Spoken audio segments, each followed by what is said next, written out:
Greetings, everyone. I'm Scott Raynovich. I'm the founder and principal analyst with Futuriom, which is a boutique research firm studying cloud communications and AI infrastructure. Today, I'm going to be talking with Ron Longo, the CEO of TrustLogix, about the velocity gap in security for agentic AI. It's super fascinating topic for me, and I'm also going to quickly show you some slides here to give you some context of what's going on with enterprises deploying uh, AI and agentic AI. And this comes from more than 100 case studies that we looked at. And this is, we're going to be talking about the pressures to deploy AI. There's a lot of pressure to get the productivity and the returns that everybody's looking for in the market. And so the early returns are in, and these are some of the areas where these companies and these organizations are focusing for the ROI. They're focusing on process optimization and streamlining, personalization, customer relationships, automation of routine tasks. And obviously, this is just scratching the surface. There's so many potential gains in AI, and you see some of the other ones, cost management, quality control, data-driven insights. And this, one thing we're finding is there's a concentration of deployments in specific industries, retail, financial, and healthcare. And I'm going to be talking with Ron about that today because TrustLogix has customers and deployments in these areas. But the main thing is a lot of the deployments are in highly regulated industries, right? And where there's sensitive data and information. So really big security challenges there. And you can see that as we talk about in general here, the rise of AI and proprietary AI platforms is they really need control, security, and compliance and risk mitigation. These are their biggest fears, right? If they're going to deploy this stuff, they need to make sure that they have guardrails and they have compliance and they can go to their board and they can say the data is safe. So we'll use that context and further the discussion today with Ron. So, what I do is I'm an analyst in the market looking at what's going on and the challenges of these enterprises. And Ron, fortunately, is my friend who's in the market talking to these customers and trying to solve their problems. So, when we were talking in preparation for this, he had some very interesting information. And one of the ideas here is that as the enterprises go there's a lot of pressure to get the AI working, right? I hear this all the time, the FOMO, right? The CEO level FOMO, the board level FOMO. They're reading the Wall Street Journal, they're watching CNBC. Everybody in the world is deploying these magical agents that are going to just make the productivity of your business go through the roof, right? But we know the reality is much more challenging. And really, the problem that TrustLogix is trying to solve, that Ron's been talking about, is there a false narrative here between the velocity of rolling this out and the bottlenecks? Like there's the sense that there's too much danger in rolling this stuff out fast. There's too many risks. You're going to have to implement difficult security choices, and that's going to, cause problems and maybe cost you your job, right? If you don't live up to this FOMO, the board or whoever your boss is not going to be happy. So that's kind of the narrative of the environment. So, we're here to talk about that today with Ron and what he's learning in these enterprise deployments about this velocity gap and how TrustLogix might be able to solve it. So, is that a good summary of the problem, Ron? Is that what you see going on? Yeah, I think so. And as you know, I mean, even prior to me joining TrustLogix, I was working in RAG AI security with my previous company. And so we saw a lot of changes, and we continue to see a lot of dynamic changes as it relates to leveraging Gen AI in the enterprise. But I think you hit it on the head, and that is there's a huge amount of pressures. I think it's even more than FOMO, right? It's also they want to actually get some return on the investment because the last 2 to 3 years they've been investing, enterprises have been investing heavily into AI with the promise of 10%, 15% return from a top line revenue or from an OpEx perspective. And so how are they going to hit those returns? And so the narrative that we were talking about was, is there truly a trade-off between deploying quickly, right, and maybe ignoring some of the guardrails and doing it in order to get to that ROI sooner? Or do you hold off and make sure that you got all the guardrails in place, which obviously then you don't realize the benefits and you're not able to leverage the investments that you made? And so I think you're right. That narrative exists. Our thesis is that's a false narrative. We believe you can deploy quickly and you can deploy with the necessary guardrails to protect your data assets and to ensure that your agents aren't out of control, right? Excellent. Let's talk a little bit about these specifics, though. Sure. There's many specifics in these bottlenecks or these perceived bottlenecks. Our research shows that the most interest right now among enterprises in deploying agentic AI, many AI applications are in industries like healthcare and finance and retail, where there's actually a lot of sensitive data, right? Sure. There's HIPAA data, there's people's financial data and PII. Talk about this, and when you talk to a bank or a customer and they're like, oh, are we going to just unleash the agents on everybody's data? Talk about what are these perceived bottlenecks or these challenges, and how do you Sure. think we can overcome those risks? Yeah, so we absolutely get that feedback. In fact, and we'll talk about this later, but we're actually deploying in a large investment bank, so in the financial sector, and we're also in deployment at a large healthcare. And that represents the types of customers that we work with TrustLogix. But I guess there's three main things to keep into account, and this is direct feedback from our customer base. And the first one is establishing this trust environment, and the trust, or what I would call least privileged trust environment. So if you think about deploying agents, right? Agents have access; they have service account level access to these data sources, but the users that are accessing these agents, they don't, right? They are limited to whatever their role or their identity is limited to. And these users can be either human or non-human. And so you have to establish this trust environment that ensures least privilege to the agent as well as to the user accessing and using that agent.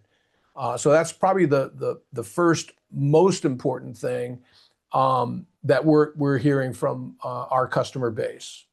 And there's a total of three items I think that are really highlighted by our customers. The first one is that trust environment. The second one is once you have access to all that data, once the agent is now working on behalf of literally hundreds of users, or human or non-human, that has to be fully observable, right? So you have to have real-time scanning, an understanding of what exactly is that agent and what are those users actually accessing. Is there anomalous behavior?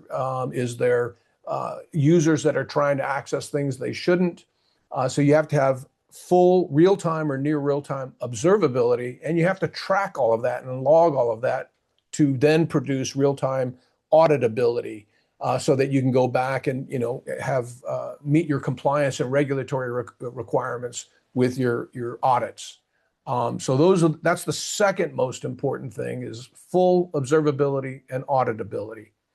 And then the third thing that we hear, and this is critically important if you think about the fact that it's a changing environment, right? You may have new data sources. You may actually detect anomalous behavior or someone trying to do something that they're not privileged to do. So you also have to have real-time or near real-time dynamic posture-aware controls, or remediation. So those are the three most important things that you have to have: a least privileged trust environment, real-time or near real-time observability and auditability, and the ability to remediate in near real time. So those are the three most important things that we hear from our customers. That's great. And you've alluded to making these decisions in real time, because the topic we're talking about is the velocity gap. So to overcome the velocity gap, you need to catch up with the machines, right?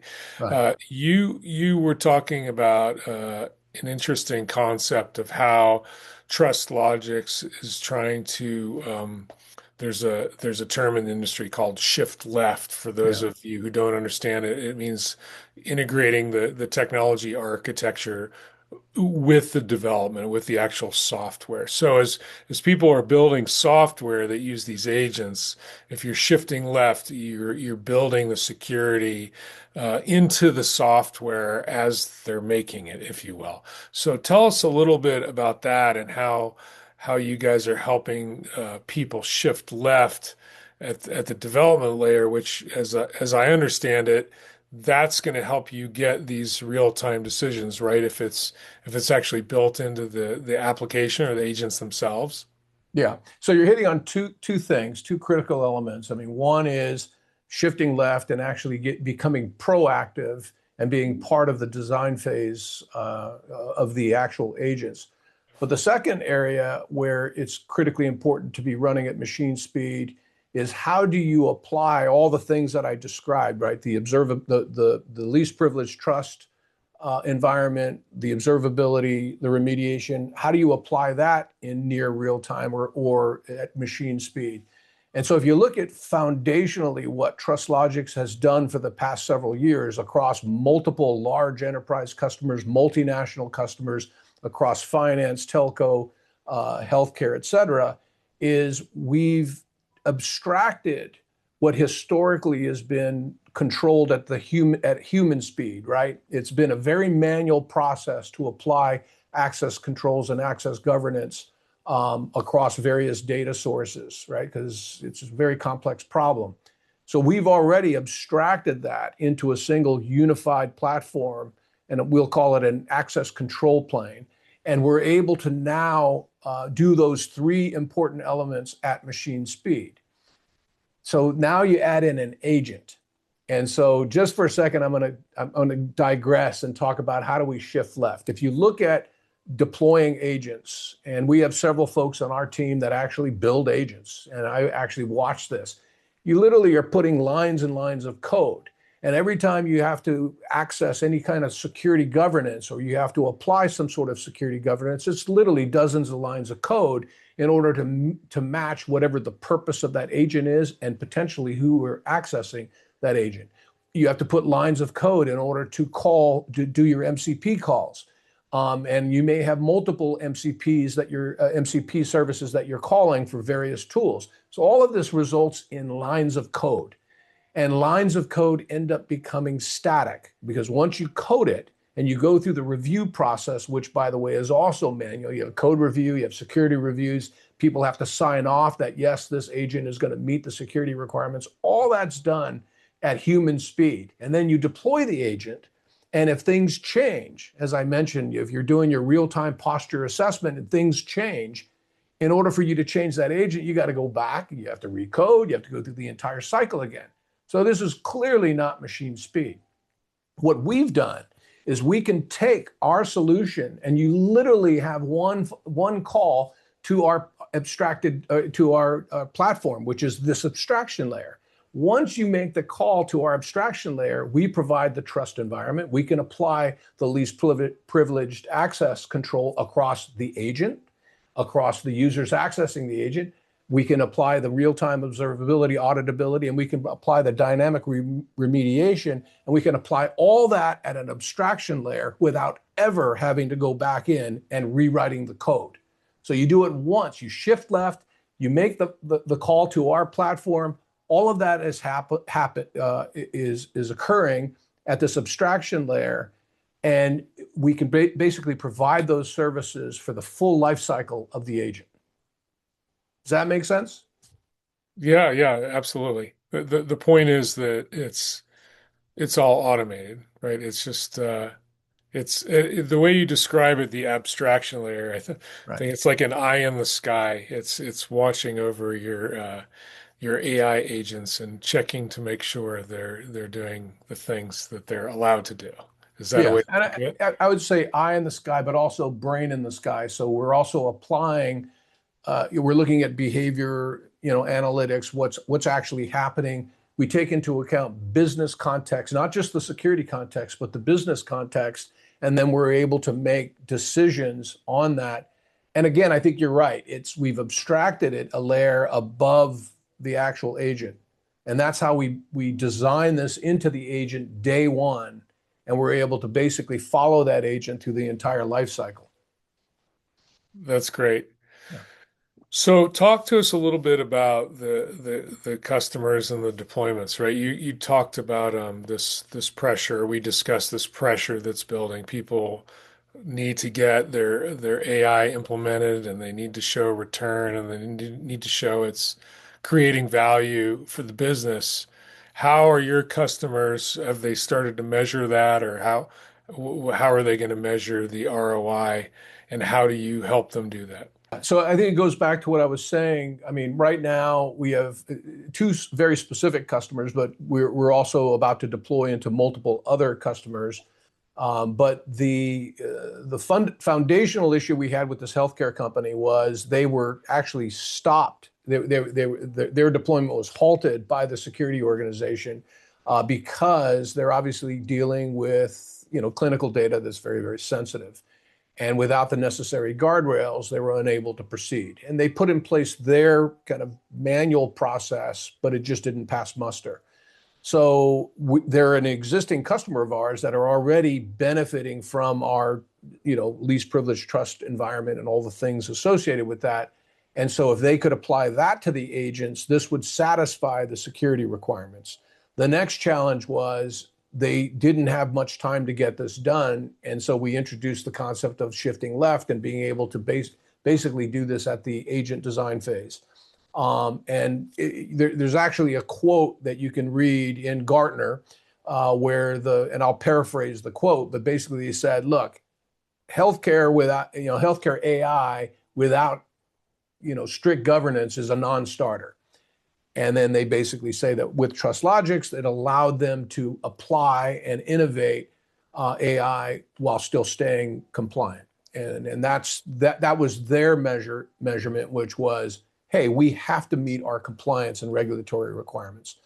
We're also working with a large investment company, and from their perspective, they wanted their analysts to have access to data. But clearly, when you're an investment banker, you can't cross-pollinate information. So they had to have very, very strict requirements as to what individual analysts can see and what the agents can download and analyze on behalf of a particular analyst. And so again, they had a manual process to put that in place, but the manual process was very time intensive, labor intensive.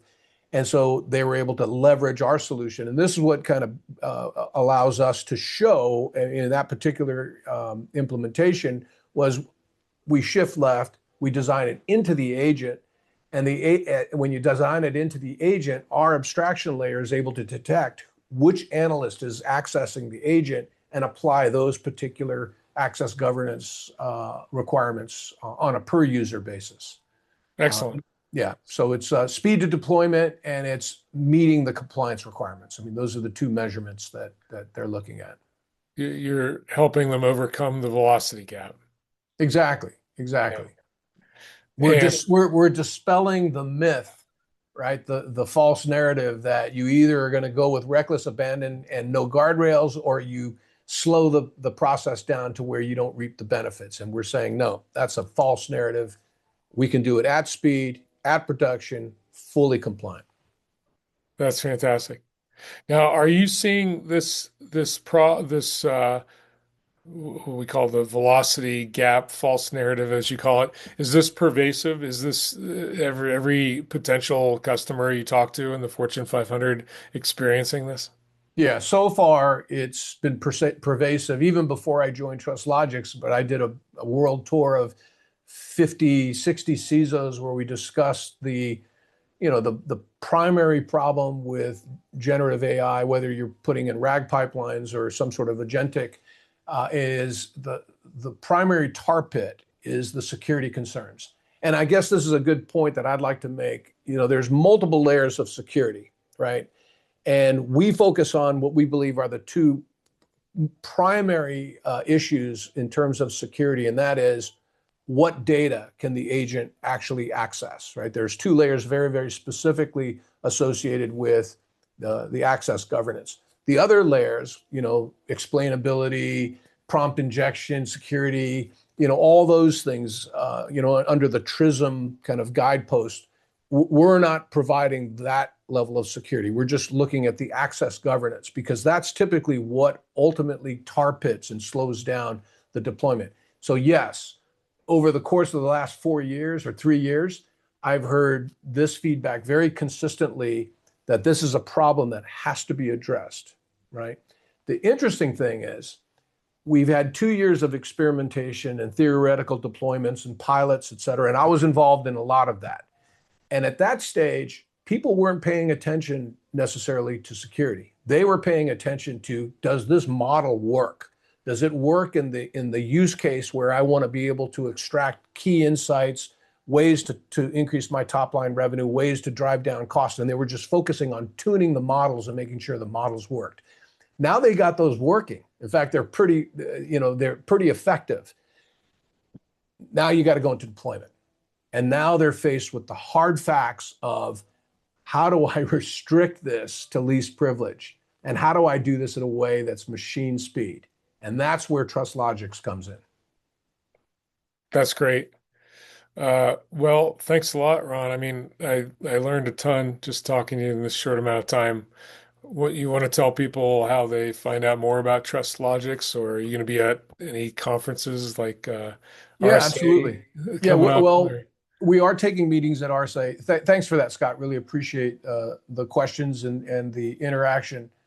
We are going to be taking meetings at RSA. We're also at the Gartner Data and Analytics Conference, March 9th through March 11th in Florida. And we do participate in a number of other events, including like the Snowflake Summit and the Databricks Summit. I mean, we're natively integrated into those two data platforms. And then, of course, you can always visit, www.trustlogix.ai, and there's tons of resources. We try to provide full resources and full white papers, et cetera, at the web page. So look forward to fantastic. hearing from everybody. Well, thanks a lot, and thanks for having me on this call. Absolutely. Thank you. Yeah, great discussion with Ron Longo with TrustLogix, and I think he really illuminated some of the challenges out there in the market for enterprises deploying agentic AI. This idea of the velocity gap and the pressure to get the applications and the ROI out there with their AI deployments, and I think he illuminated some. Uh, Areas of concern that we've found with end users and practitioners who need to put in the appropriate guardrails and compliance that we talked about, especially in these highly regulated issues. And I think it's a very interesting approach, to shift left and build the security, the guardrails, and the compliance directly into the applications and the agentic AI systems, so that these practitioners can have the peace of mind to deploy it at machine speed. And I think that's going to be the key in the market as all of these enterprises look for these productivity gains from AI. They really need to have the safe infrastructure to do that. So it was a great discussion, and thanks a lot.